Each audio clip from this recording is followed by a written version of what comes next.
জুলাই মাস নিয়ে যদি বলতে চাই, জুলাই আমাদের একটা ইতিহাস, আমাদের অনুপ্রেরণার মাস। জুলাই আমাদের একটা রক্তাক্ত অধ্যায়, একটা দীর্ঘদিনের স্বৈরাচারের গুমকুন হত্যার থেকে আমাদের মুক্তির মাস।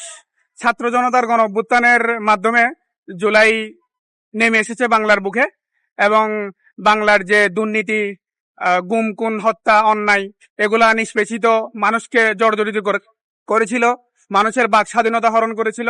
এই বাক স্বাধীনতা থেকে মুক্তির একটা উপায় ছিল আমাদের জুলাই। জুলাই না করে আমাদের কোনো উপায় ছিল না। শুধু ছাত্রদের এটা আন্দোলন বললে ঠিক হবে না, এটা আসলে জনতাও নেমে পড়েছিল।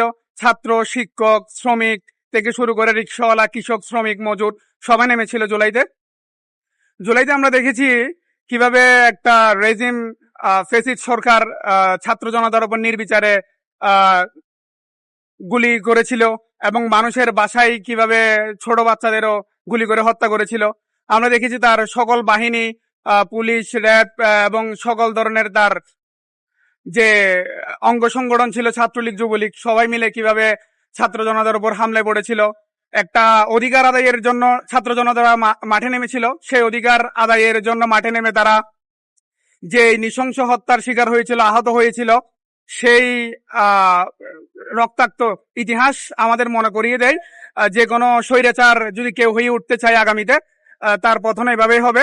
এটা শুধু একটা সরকারের পতন নয়, স্বৈরাচার বলতে গেলে 17 বছরের একটা রেজিম পরিবর্তন, পালিয়ে যাওয়া। পৃথিবীর ইতিহাসে আমরা যুগ যুগ ধরে দেখেছি যে সরকার পালিয়ে গিয়েছে, সে আর কখনো স্থায়ী হইতে পারে নাই।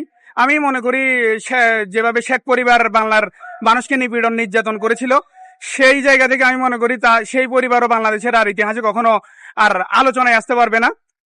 একটা গণতান্ত্রিক দেশে যেভাবে মানুষের অধিকার, মানুষের কথা বলার যে লেখার স্বাধীনতা, মানুষের কথা বলার স্বাধীনতা হরণ করা হয়েছে, যে গণতন্ত্রকে টুটি চেপে ধরা হয়েছিল, সেই বাংলাদেশের মানুষ আর চায় না। তরুণ সমাজকে সাথে নিয়ে জুলাইয়ের আকাঙ্ক্ষা বুকে ধারণ করে সাহস ও আত্মত্যাগের সাথে নতুন বাংলাদেশ বিনির্মাণ আমরা কাজ করতে চাই। পতেঙ্গা থানা এনসিপি জুলাই মাসকে কেন্দ্র করে বেশ কিছু আয়োজন করেছে। আপনারা জানেন, অনাকাঙ্ক্ষিত অতিবৃষ্টির কারণে কয়েকটা আয়োজন আমাদের স্থগিত করা হয়েছে। আমাদের গ্রাফিতির অঙ্কনের একটা আয়োজন ছিল, ওইটা বৃষ্টির কারণে আপাতত স্থগিত। এমনি মাসব্যাপী আমাদের একটা ভার্চুয়াল চিত্রাঙ্কন প্রতিযোগিতা চলছে, ওইটা কন্টিনিউ এখনো আছে, এবং বেশ আমরা সাড়া পাচ্ছি। পতেঙ্গার ছাত্র, সকল ধরনের ছাত্রছাত্রী, শিক্ষার্থীরা আমাদের এই চিত্রাঙ্কন প্রতিযোগিতায় অংশগ্রহণ করছে। আমরা এটাতে একটা ভালো পুরস্কার আয়োজন করেছি। তার বাইরে আমাদের একটা আয়োজন এখনো হয়নি, 5 আগস্টের মধ্যে আশা করি এটা হয়ে যাবে। সেটা হচ্ছে আমাদের আহত যে গাজীরা আছে জুলাই পতেঙ্গা কেন্দ্রিক, যারা গেজেটভুক্ত হয়েছে বাংলাদেশ সরকারের, তাদেরকে যে পুরস্কার সংবর্ধনা অনুষ্ঠান, এবং জুলাইকে ধারণ করে যারা নতুন বাংলাদেশ বিনির্মাণে পতেঙ্গা থানা এনসিপির সাথে কাজ করতে চাই, তাদেরকে শুভেচ্ছা যে অনুষ্ঠান আমরা করব, ওইটা এখনো আমাদের হয়নি, সামনে হবে ইনশাল্লাহ।